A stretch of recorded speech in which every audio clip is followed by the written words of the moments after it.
Le workshop Construire le courbe 2018 de l'École nationale des ponts et chaussées de Paris s'est déroulé du 11 au 14 septembre 2018.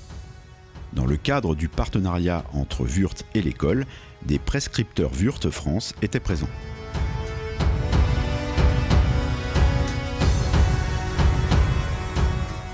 Cette édition 2018 s'inscrit dans la continuité des travaux de l'an passé. En effet, en 2017, l'atelier intensif était dédié aux structures à double courbure et à la découverte de leurs méthodes de conception et de fabrication. Elle exploitait pour la première fois la plateforme Building du Co-Innovation Lab des ponts et sa cellule de fabrication robotisée.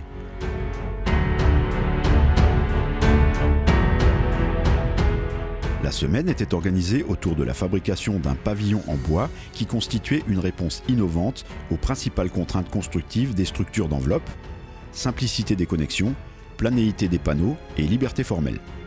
Cette année, l'atelier est revenu sur la genèse technique d'un pavillon à structure courbe et a exploré ses méthodes de conception, de dimensionnement et de fabrication, jusqu'à la réalisation d'une maquette de 15 mètres carrés qui sera testée jusqu'à la rupture.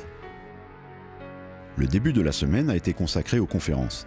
Les étudiants ont découvert le programme de la semaine, les grandes lignes de la théorie de la construction bois, ainsi que les spécificités calculatoires de notre gamme de vis assis 3.0.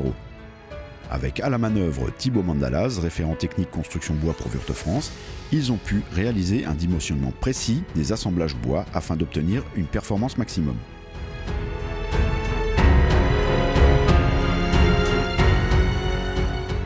La deuxième partie de la semaine était dédiée à l'usinage des éléments de structure ainsi que des éprouvettes de test avec la cellule robotisée de l'école ainsi que le matériel Wurth France.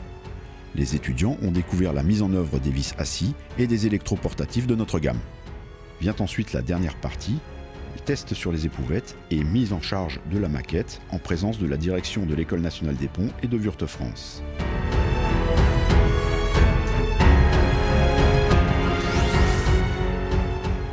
L'objectif est plus qu'atteint, puisque le laboratoire est allé jusqu'au maximum de la capacité de mise en charge, dépassant largement les valeurs calculées.